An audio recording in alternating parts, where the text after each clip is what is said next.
Alors aujourd'hui, je voulais faire une vidéo pour parler des relevés de jambes et surtout comment rendre l'exercice beaucoup plus challengeant, beaucoup plus difficile. Alors là, ça va pas être une vidéo tutoriel sur comment arriver au relevé de jambes. Je l'avais faite cette vidéo-là bien avant. Je te la mettrai en info avec le petit i là pour que tu ailles la voir. Si tu sais pas faire les relevés de jambes, ça sert à rien en guillemets que tu commences à trouver les variantes pour le rendre plus difficile. Il faut d'abord que tu apprennes bien l'exercice et après tu pourras retourner sur cette vidéo. Donc, je parle à ceux qui arrivent très bien à réaliser l'exercice et qui aimeraient, qui soit ont arrêté de le pratiquer parce que ils ne les challenge plus, ils ressentent plus vraiment d'intensité, ou soit ceux qui veulent un peu plus de peps, qui continuent à le travailler mais ne trouvent de solution que seulement en augmentant le nombre de répétitions. Donc, augmenter le nombre de répétitions, je dirais que c'est une première manière de augmenter la difficulté de l'exercice. Disons que tu commences à réussir à des relevés de jambes classiques, jambes à 90 degrés, première manière d'augmenter la difficulté, c'est augmenter le volume, augmenter ton nombre de répétitions par série. Un bon chiffre, moi je dis, c'est entre 10-15 répétitions. Une fois que tu arrives à faire 10-15 répétitions, tu peux aller même au-delà, 20 répétitions. Je sais que pour atteindre l'étape maître dans l'entraînement de détenu, c'est 30 répétitions. Donc c'est assez hardcore quand même, et en clean form en plus. Donc ça, c'est une manière de le rendre plus difficile. Ensuite, si par exemple toi tu veux pas être sur le volume, chercher à augmenter comme ça tout le temps le nombre de répétitions, tu as d'autres manières de le travailler. Si tu veux, en ce moment, moi, ce que je fais je vais te donner en fait les techniques que j'utilise pour rendre l'exercice plus difficile, plus challengeant. Alors, première chose que tu peux faire, c'est vérifier ta forme. Vérifier si tes répétitions sont vraiment clean, si c'est vraiment propre.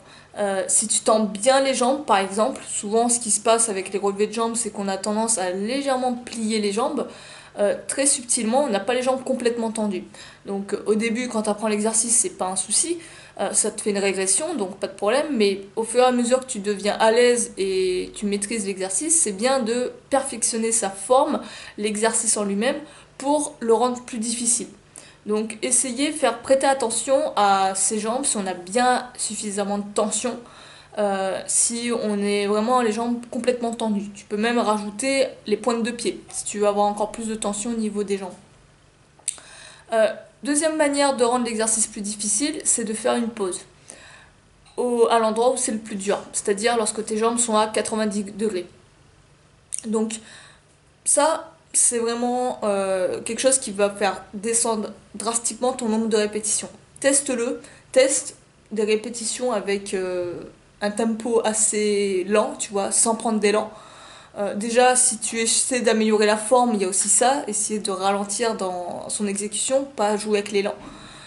Plus tu seras en contrôle musculaire, plus l'exercice sera difficile. Donc tu peux jouer sur le tempo, à avoir un tempo lent, peut-être de 2 secondes, 1, 2 sur la montée, maintien 1 seconde, 1, 2 sur la descente. C'est le tempo, on va dire, de l'entraînement d'un détenu. Tu peux appliquer ce tempo-là, tu vas voir que si tu l'appliques vraiment à la lettre, ça va drastiquement diminuer ton nombre de répétitions et augmenter aussi la difficulté. Et tu vas faire beaucoup moins de volume, mais ton intensité, elle, va augmenter. Donc pense à faire des pauses là où c'est le plus dur. Quand tes jambes sont à 90 degrés, tes hanches sont pliées à 90 degrés. Et joue aussi avec le tempo, augmente-le. Augmente-le, diminue-le plutôt. Ouais, fais un tempo plus lent, c'est ça. Ensuite, éliminer tout mouvement parasite. Ça, je viens d'en parler, mais éviter vraiment, vérifier que tu n'utilises pas l'élan pour faire l'exercice, et c'est vraiment d'être purement en contrôle, et le fait de diminuer le tempo va t'aider à ça, à éliminer toute forme d'élan. Ensuite, chose que j'applique en ce moment, alors c'est on va dire une technique un peu, comment dire, souvent tu vois les gars qui pratiquent ça pour le show, tu vois. C'est en fait tout simplement avoir un camarade, t'es obligé d'être à deux pour ça, qui, lorsque tes jambes seront abaissées, va en gros te donner des coups de poing, coups de coude, au niveau du buste, dans la zone abdominale. En fait, donc il y en a beaucoup, ils le font pour le show, mais moi je trouve un intérêt vraiment sympa avec cet exercice-là, c'est qu'en fait il t'oblige à garder la tension même quand tu es en bas de position, lorsque en fait tu pourrais être relâché. Donc même lorsque mes jambes sont ben, vers le sol, je suis obligée de garder la tension, sinon je me prends un pain. Et ça c'est pas mal, ça t'oblige de garder la tension sur tout l'exercice, la négative comme la positive. Donc c'est pour ça que j'applique ça. Alors pour le faire, demande à un camarade de taper au niveau en fait ni trop bas ni trop haut. S'il tape trop haut, il va te taper vers le plexus solaire et ça va te donner ça va pas être agréable, ça va pas non plus travailler trop tes abdos, ça va plus te faire mal qu'autre chose. Trop bas et de taper dans la vessie, c'est pas chouette non plus.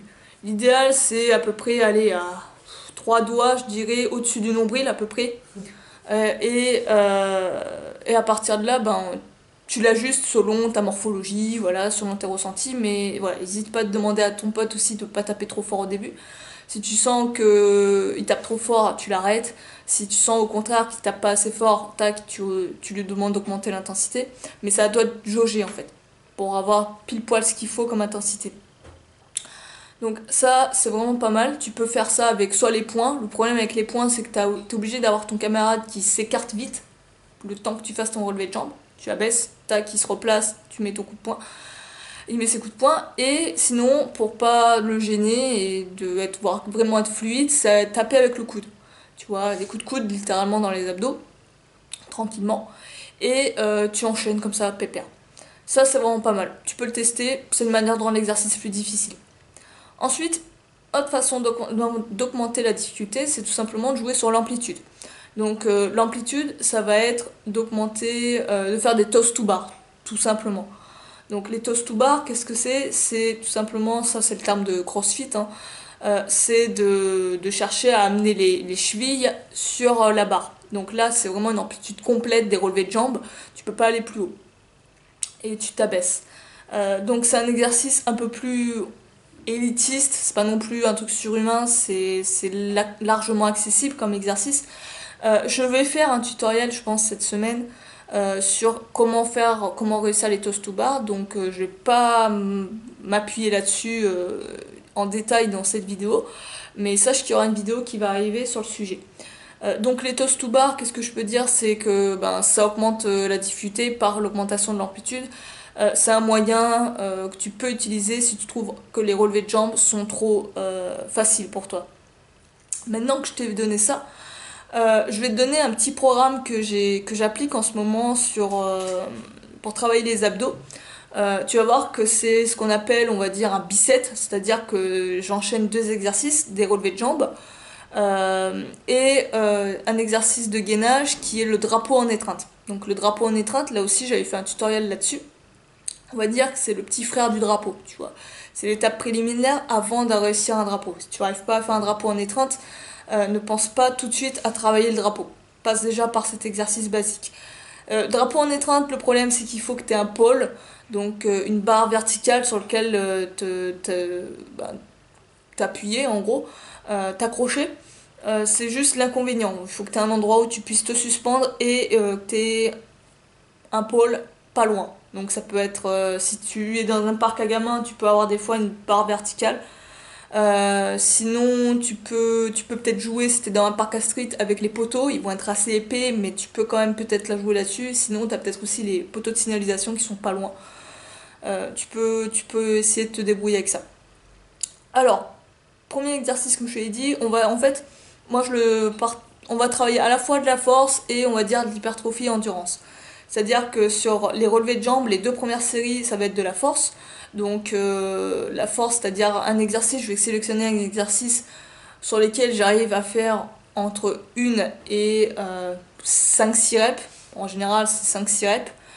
Et deuxième exercice, ça va être beaucoup plus de l'hypertrophie endurance, où là, je vais taper sur des gammes de répétitions 10-15 reps, à peu près. Et à chaque fois, entre chaque relevé de jambes, tac, je vais faire un gainage drapeau en étreinte à peu près 10 secondes sur le pôle. Donc, premier exercice moi que j'aime bien utiliser, vu que je cherche un travail de force, c'est les toes to bar. Donc toes to bar, j'en fais à peu près 5, 6, 7. Là en ce moment j'ai augmenté le nombre de reps, c'est pas un souci. Mais 5, 6, 7, voilà à peu près. Une fois que ma forme commence à se décliner, tac, je me pose, Tout de suite, je m'enchaîne, je vais à mon pôle et je le tiens 10 secondes à peu près. Je prends une petite pause, à peu près entre 1 minute 30. Je le chronomètre pas trop, je vais pas te mentir, mais à vue de nez, c'est ce temps-là. Et j'enchaîne, deuxième série, même chose, toast to bar, relevé de jambes jusqu'à 5 à 7 reps toujours. Je renchaîne avec drapeau en étreinte. Troisième série, là, je passe sur des relevés de jambes classiques avec Brad qui me tape dans le bide. Donc ça, à peu près entre 10 et 15 reps. Et pareil, sans pause, on renchaîne avec les drapeaux en étreinte. Et dernière série, c'est la même chose, plus drapeau en étreinte. Donc c'est un petit programme que tu peux adapter selon ton niveau. Si par exemple les toast to bar sont trop difficiles pour toi, bah à ce moment-là, ce que tu fais, c'est peut-être une variante relevé de jambes plus dure, hein, peut-être avec la pause ou avec quelqu'un qui te tape dans le bide. Si au contraire c'est trop facile, tu peux encore peut-être augmenter la difficulté et réutiliser en fait les durcisseurs que je t'ai donnés pour les relevés de jambes classiques, mais les appliquer avec les relevés de jambes, les toast to bar. Tu peux aussi faire ça si pour toi les toast to bar sont trop faciles. Et pour le drapeau en étreinte, ce que je te conseille, si par exemple tu arrives déjà à travailler le drapeau classique, c'est de le travailler sur un volume plus élevé. Au lieu de faire 10 secondes, augmente-le, faire peut-être 15-20 secondes, voire 30 secondes si vraiment tu es balèze. Cherche à le tenir 30 secondes à 1 minute. Là, je pense que ça va être bien challengeant, même si tu es à l'aise avec le drapeau classique. Donc, c'était tout ce que je voulais te partager. J'espère que ça t'aura servi. N'hésite pas à me dire ce que t'en penses dans les commentaires, si tu as des suggestions, des remarques, si tu as une manière assez spécifique, toi, de travailler les abdos. N'hésite pas à le partager. Moi, je vais te laisser là-dessus. Je te dis à la prochaine. À plus.